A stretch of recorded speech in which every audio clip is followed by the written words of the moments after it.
प्रिय बच्चों नमस्कार, कैसे हैं आप लोग। आज हम क्लास 9th में रेखाएं और कोण इसकी स्टार्टिंग करने जा रहे हैं और ये मान के चलिए आपकी बहुत ही ज़बरदस्त, कुछ लोगों को कठिन भी लग सकता है, लेकिन जैसे जैसे आप धीरे धीरे इसको पढ़ते जाओगे तो ये चैप्टर बहुत ही आपको आसान लगने वाला है। जिस प्रकार आप बहुपद आराम से पढ़ लेते हो उसी प्रकार आप इसको भी पढ़ लोगे, लेकिन इसमें बेसिक कॉन्सेप्ट बहुत आपको ज़रूरी है कि आए। बेसिक कॉन्सेप्ट का मतलब क्या होता है, कुछ थ्योरम्स होती हैं उनको आपको आना जरूरी है ना। संगत कोण क्या होते हैं, एकांतर कोण क्या होते हैं, एक ही ओर के अंतः कोण क्या होते हैं, रैखिक युग्म अपगृहित क्या होता है, शीर्षमुख कोण क्या होते हैं, इनके विषय में आज हम फुल जानकारी आपको देने वाले हैं। तो आप बने रहिएगा, पूरा लास्ट तक देखेंगे इसको।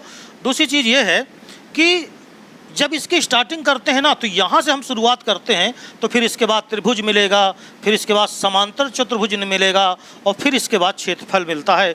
तो सीरियल से अगर हम पढ़ेंगे तो आगे के चैप्टर हमें बहुत अच्छे से समझ में आ जाएंगे। अब देखिए, अगर तुमसे कोई पूछते कि रेखा क्या है ना, कोण क्या है, तो ये सारी चीज़ें आप कक्षा 8 में पढ़ चुके हो, है ना। कोण किसे कहते हैं, तो दो रेखाओं के बीच के झुकाव को क्या कहते हैं, कोण कहते हैं। जिनका एक सम्मिलन बिंदु होता है या जो एक ही बिंदु से किरणें निकलती हैं तो उनके बीच में जो झुकाव होता है उसे कोण कहते हैं। रेखा क्या कहते हैं, दो बिंदुओं को मिलाने से जो आकृति बनती है उसे रेखा कहते हैं, है ना। कोण, न्यून कोण किसे कहते हैं, 90 डिग्री से कम के कोण को न्यून कोण कहते हैं। सम कोण किसे कहते हैं, तो 90 अंश के कोण को सम कोण कहते हैं। अधिक कोण किसे कहते हैं, ऋज कोण किसे कहते हैं, बृहत कोण किसे कोण कहते हैं। तो ये सारी जानकारियाँ आप कक्षा 8 से पढ़ चुके हो, इसलिए इन पर मैं ज़्यादा समय वेस्ट नहीं करना चाहता।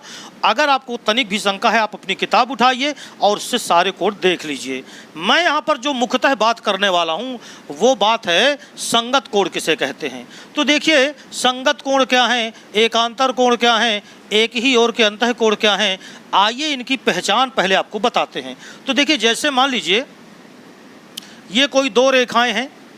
अभी मैं इनको समांतर नहीं बोल रहा, मैंने केवल कहा कि यदि कोई ये दो रेखाएं हैं, अगर एक रेखा को मैंने कहा मान लो ये L है और ये दूसरी रेखा क्या है M, और इसको मान लो कोई एक रेखा इस तरह इंटरसेक्ट कर रही है, काट रही है। तो एक बिंदु पे काटा, मान लो उस बिंदु का नाम मैंने A रखा, और दूसरे बिंदु पे काटा, मान लो उसे मैंने B रखा।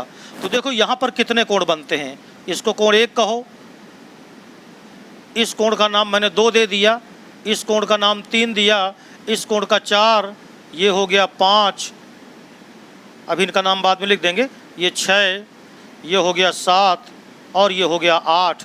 तो इस प्रकार कटान बिंदु पर 4 कोण यहाँ बन रहे हैं और 4 कोण ही यहाँ पर बन रहे हैं, ठीक है ना। इनका नाम ए बी आप लिखना चाहो तो लिख दो, ए पे काटा, इधर बी पे काटा, ये बिंदु हो गए ए बी। तो सुनो, संगत कोण किसे कहते हैं। संगत, अंग्रेजी में इसको करस्पॉन्डिंग बोलते हैं। संगत का मतलब ये होता है कि एक की तरह बिल्कुल दूसरा वैसा ही हो, यानी जैसा पहले हो वैसा ही दूसरा हो। तो जैसे सुनो, मैंने इस रेखा के इधर लिया कोण 1, तो ये कोण जो है इस रेखा के इधर है और L रेखा के ऊपर है, तो मैं इस रेखा के इधर कोण 5 लूँगा और इस रेखा के ऊपर, यानी कोण 1 को देखो और कोण 5 को देखो, कोण 1 तथा कोण 5, 1 और 5। तो देखो दोनों इस रेखा के इधर हैं, दाईं ओर है, और दोनों एक L के ऊपर है, दूसरी M के ऊपर है। तो कोण 1 और कोण 5 ये संगत कोण होंगे। इसी तरह देखो, 2 ऊपर है, इधर 6 ऊपर है, दोनों एक साइड पे हैं, तो हम कह सकते हैं कि कोण 2 तथा कोण 6 ये संगत कोण हो जाएंगे। फिर देखो 3 नीचे है तो इधर 7 नीचे है, दोनों इस रेखा के इधर हैं, तो कोण 3 तथा कोण 7 ये दोनों संगत कोण एक दूसरे के हैं। और इसी तरह यहाँ देखो तो 4 नीचे है तो इधर 8 नीचे है, तो कोण 4 तथा कोण 8 ये जो कोण हैं ये परस्पर संगत कोण है एक दूसरे के, इनको हम संगत कोण कहते हैं। अंग्रेजी में बोलते हैं करस्पॉन्डिंग एंगल्स। तो ये संगत कोण है। एक का संगत कोण 5, 2 कोण का संगत कोण 6, 3 कोण का संगत कोण 8 और 4 कोण नंबर 4 का संगत कोण 8, ये हो गए। तो पहला तो हो गया संगत कोण। दूसरी आती है एकांतर अंतः कोण, क्योंकि इन्हीं पर आधारित प्रमेय आपको मिलेंगे आगे। एकांतर अंतःकोण कौन से होते हैं? अंतः का मतलब अंदर रहना, एकांतर का मतलब एक के अंतर वाला। तो जैसे 4 है तो 4 का एकांतर 6, 3 का एकांतर 5। देखो इधर से गए तो 1 का अंतर 6 मिल गया, इधर से आए तो 1 का अंतर ये 6 मिल गया, यानी 4 तथा कोण नंबर 4 तथा कोण नंबर 6। तो 4 का एकांतर 6 या 6 का एकांतर कोण 4। इसी तरह कोण 3 तथा कोण इधर कौन है 5। तो आपसे कोई कहे कि भैया एकांतर अंतःकोण कौन है, तो आप क्या बोलोगे? 3 और 5 है एकांतर अंतःकोण, और 4 और कौन है 6 है। तो ये दूसरा नंबर हो गया। बात समझ में आ गई। इसके बाद तीसरा आता है एक ही ओर के अंतःकोण, एक ही ओर के अंतःकोण। ये एकांतर कोण की अंग्रेजी होती है अल्टरनेट इंटीरियर एंगल। अल्टरनेट का मतलब एकांतर, इंटीरियर का मतलब अंदर वाले, अंतःकोण। और एक ही ओर के अंतःकोण की अंग्रेजी होती है वन साइडेड इंटीरियर एंगल। एक ही ओर, चाहे इधर रहो टी रेखा के, चाहे बाईं ओर रहो चाहे दाईं ओर रहो। तो एक ही ओर के अंतःकोण कौन? 4 और 5। अंतः का मतलब अंदर, एक है साइड के, तो कोण 4 तथा कोण 5। उधर से देखो 3 और 6, तो कोण 3 तथा कोण 6 सॉरी, ये हो गए। तो देखो पहला काम है आपका कि अगर संगत कोण की बात आ जाए तो तुरंत आप जान जाओ कि कौन किसके संगत है, कौन किसके एकांतर है और कौन एक ही ओर के अंतःकोण है। सबसे प्रथम काम तो आपको इनको पहचानना सीखना होगा। दूसरी चीज़ ये कि एक अभिगृहित होती है। देखिए एक कोण का नाम आपने सुना होगा ऋजु कोण। आप इसे वीडियो पॉज करके नोट कर लीजिएगा, मैं मिटाता हूँ। तो आपने एक पढ़ा होगा ऋजु कोण। तो अगर आपसे पूछा जाए कि ऋजु कोण किसे कहते हैं, लीनियर एंगल, तो आप खट से बोलते हो कि ऐसा कोण जिसका मान 180 अंश हो उसे ऋजु कोण कहते हैं। तो अगर इसको और हम थोड़ा सा बेसिक कॉन्सेप्ट में ले देखो तो ऋजु कोण का मतलब ये होता है कि ऐसा कोण जिसका मान 180 अंश हो। और ऋजु नाम क्यों पड़ा? ऋजु, क्योंकि ऋजु माने सीधी, ऋजु रेखा। तो देखो ये एक रेखा है, ये इस रेखा पर आप किसी भी बिंदु पे चले जाओ तो वहाँ पे जो कोण बनता है वो सदैव 180 अंश बनता है। इसका मतलब ये हो गया कि अगर मान लो ये रेखा AB है और इस पर मैं कोई बिंदु O ले लूँ, तो O पे अगर मैं एक रेखा OL खींच दूँ तो यहाँ पर 2 कोण बन गए। कोण 1 इधर बना और कोण 2 इधर बना। मगर ये दोनों कोण मिल जाएंगे तो देखो रेखा बनती है। इसका मतलब कोण 1 और 2, कोण 2, इनका जो जोड़ होगा, योगफल, ये सदैव क्या होता है? 180 अंश होता है। यानी ऐसे कोण, ऐसे कोणों का जोड़ा जो मिल करके एक रेखा बनाते हैं, और रेखा पर कितने अंश का कोण होता है? 180 अंश का, वही ऋजु कोण कहलाता है। तो देखो यदि किसी रेखा पर कोई एक अन्य रेखा खड़ी हो तो उसके द्वारा जो 2 संलग्न कोण बनते हैं उनका योगफल सदैव 180 अंश होता है। इसका नाम है रेखीय युग्म अभिगृहित। देखिए जरा ध्यान से, रेखीय युग्म अभिगृहित। अंग्रेजी में इसको लीनियर पेयर बोलते हैं। ऐसे जोड़े जो रेखा बना दें। तो याद रखें रेखीय युग्म अभिगृहित ये सिद्ध करने की चीज़ नहीं है। अभिगृहित का मतलब होता है जिसे आप ग्रहण कर लो। प्रमेय होती है सिद्ध करने की चीज़, अभिगृहितियाँ वो ग्रहण करने योग्य होती हैं। राइट है ना? तो यहाँ पर रेखीय युग्म अभिगृहित मतलब आप ये ग्रहण कर लो कि अगर कोई रेखा है तो रेखा के किसी भी बिंदु पर अगर कोई कोण बनते हैं तो उनका जो योग होगा वो बराबर सदो कितना होगा, 180 अंश। इसे कहते हैं रैखिक युग्म अभिगृहित, या आप इसी को कहते हो रेखीय युग्म अभिगृहित। बात समझ में आ गई? तो इतना आपको बेसिक कॉन्सेप्ट मैंने बताया कि एक तो संगत कोण किसे कहते हैं ये पता होना चाहिए, एकांतर कोण, एक ही ओर के अंतः कोण क्या होते हैं, ये बेसिक कॉन्सेप्ट। दूसरी चीज़ ये मोस्ट इम्पॉर्टेंट है जो हर जगह लगती है, और ये है क्या चीज़, ये है रेखीय युग्म अभिगृहित। यानी कि एक रेखा पर अगर कोणों का युग्म बनता है, या हम ये उल्टा बोलें कि यदि कोई दो कोण मिल जाएं और मिल करके वो 180 अंश का कोण बनाएं, तो उन कोणों को मिलाने वाली रेखाएं सरल रेखा में होती हैं। यानी वो बिंदु संरेख होंगे, एक ही रेखा में बिंदु हो जाएंगे, तो उनसे एक रेखा बन जाएगी। तो एक रेखा पर कोण बराबर 180, और अगर कहीं पर 180 अंश का कोण बनता है तो वहाँ मतलब समझ जाओ रेखा है। इसी को कहते हैं रेखीय युग्म अभिगृहित। ये तुम्हें याद रखना है। अब एक इम्पॉर्टेंट प्रमेय है जो पहली प्रमेय एनसीईआरटी की है संभवतः है। वो प्रमेय क्या है देखिए जरा, आइए उस प्रमेय की बात करते हैं। यदि कोई दो रेखाएं एक दूसरे को प्रतिच्छेदित करती हैं, देखिए यदि कोई दो रेखाएं, जैसे मान लीजिए एक रेखा का नाम मैंने ए बी रखा और दूसरी रेखा का नाम मैंने कहा ये सी डी है, ये दो रेखाएं हैं, ये किसी बिंदु ओ पर एक दूसरे को क्या करती हैं, प्रतिच्छेद करती हैं, तो इनके शीर्षाभिमुख कोण, शीर्षाभिमुख कोण को अंग्रेजी में बोलते हैं वर्टिकली अपोजिट एंगल्स। तो उनके शीर्षाभिमुख कोण आपस में क्या होते हैं, बराबर। शीर्षाभिमुख कोण कौन होंगे, जैसे ये कोण 1 है तो इसका शीर्षाभिमुख कोण ये 2 होगा, और इधर से देखो तो ये कोण 3 है तो इसका शीर्षाभिमुख कोण ये कौन होगा, कोण 4। तो मैं आपको नंबरिंग डाल डाल के बता रहा हूँ जिससे आपकी समझ में आ जाए।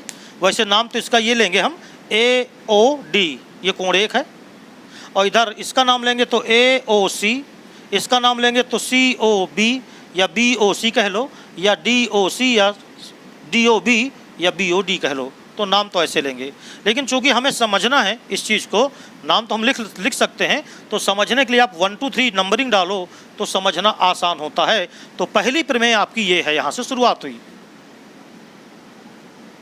प्रमेय फर्स्ट, यदि दो रेखाएं, अभी ऐसे लिख के ऐसे आएगा कि यदि दो रेखाएं एक दूसरे को किसी बिंदु पर परस्पर प्रतिच्छेद करें तो उनके शीर्षाभिमुख कोण क्या होते हैं, बराबर होते हैं। प्रमेय को लगाने का मैं एक में फूल आपको बता दे रहा हूँ। सबसे पहले लिखा जाता है ज्ञात है, तो देखो हमने यहाँ क्या लिखा, ज्ञात है। ज्ञात है में क्या मालूम है हमको कि दो रेखाएं एक दूसरे को प्रतिच्छेदित करती हैं। उनके नाम आपको लिखना है, आप ए बी लिखो चाहे पी क्यू लिखो, सी डी लिखो चाहे आर एस लिखो, नाम से कोई लेना देना नहीं है। तो हम यहाँ कहेंगे कि रेखाएं ए बी तथा सी डी परस्पर बिंदु ओ पर प्रतिच्छेदित करती हैं या प्रतिच्छेद करती हैं ये क्या सिद्ध करना है, सिद्ध करना है कि इनके शीर्षाभिमुख कोण बराबर हैं। तो सिद्ध करना है में देखो क्या लिखा जाएगा, सिद्ध करना है शीर्षाभिमुख कोण बराबर, यानी हमें सिद्ध करना है कि कोण 1 बराबर है कोण 2 तथा जो कोण 3 है वो सिद्ध करना है बराबर कोण किसके, 4 के। तो 1 बराबर 2 लाना है और 3 बराबर 4 लाना है। तो बिल्कुल ही आसान, आप इत्मीनान से देखें। जब अब देखो सुनो, पहले ज्ञात है लिखेंगे, फिर सिद्ध करना है लिखेंगे, बाद में हम रचना वगैरह भी लिखते हैं, मगर इसमें कोई रचना नहीं है। तो अब हम सीधे उपपत्ति पे आ जाते हैं। उपपत्ति में हम वो कारण बताएंगे कि किस कारण से ये कोण बराबर हुए। हर जगह लीनियर पेयर का बहुत यूज है जिसको रेखीय युग्म अभिगृहित कहते हैं। तो जरा आप गौर से देखना यहाँ पर ध्यान से। अगर मैं आपसे कहूँ कि चूंकि ए बी, ये ए बी आपको दिख रही होगी, ए बी एक सरल रेखा है, देखो ये एक सरल रेखा है। तो ए बी एक सरल रेखा है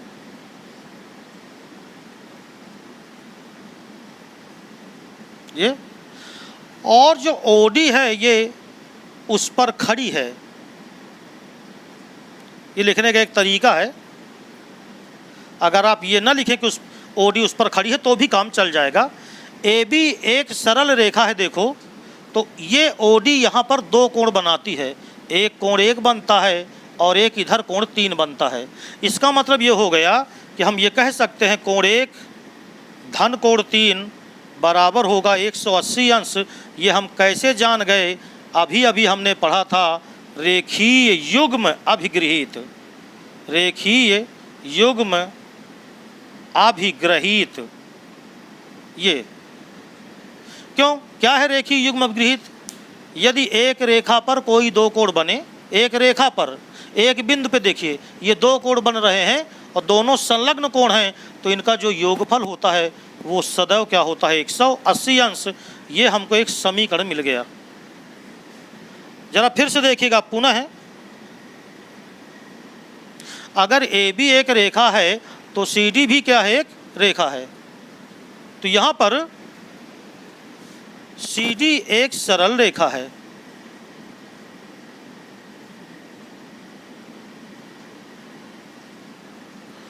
तो अगर सी डी ये एक सरल रेखा है तो इस पर भी कोण 2 कोण 3 बनते हैं। देख लीजिए रेखा जा रही है तो इस पर भी 2 कोण, एक 2 और एक 3, तो ये दोनों का भी जोड़ 180 होगा क्योंकि ये दोनों एक ही रेखा में है, देखिए ना, और बिल्कुल संलग्न कोण है।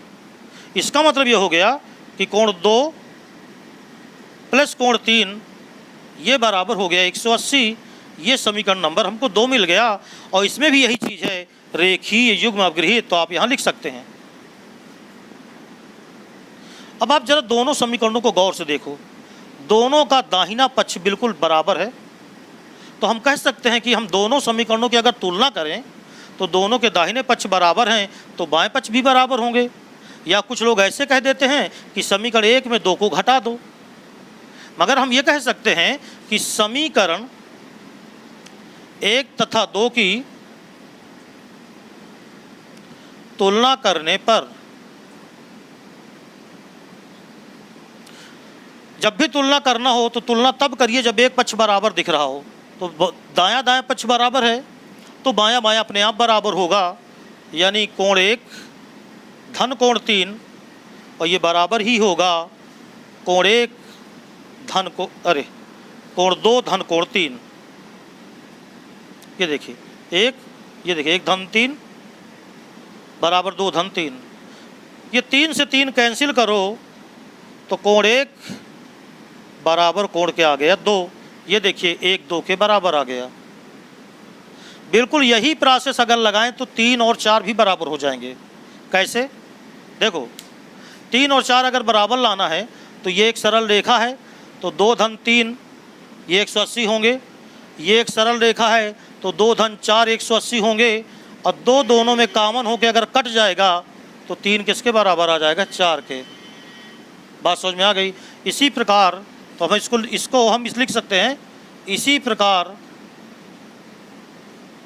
कोण 3 भी किसके बराबर? कोण 4 के। तो इस प्रकार ये प्रमेय थी जो कि शुरुआती स्टार्टिंग प्रमेय है। तो इसको आपने देखा कि कितनी सरल थी, कोई दिक्कत नहीं थी। तो ये हो गई शीर्षाभिमुख मुकोण क्या होते हैं? बराबर होते हैं। इसी प्रकार अब हम आगे जब प्रमेय देखेंगे तो हम उनमें पाएंगे कि संगत कोण बराबर होते हैं। 2 समांतर रेखाओं को अगर कोई तिर्यक रेखा काटे तो उनके संगत कोण बराबर होते हैं, संगत कोण बराबर होते हैं, एकांतर कोण बराबर होते हैं, और एक ही ओर के अंतः कोणों का योगफल क्या होता है? 180 अंश। तो वो प्रमेय हम लेके चलेंगे बाद में, अगले वीडियो में हम वही तीनों प्रमेय करेंगे। ठीक है, थैंक यू, नमस्ते।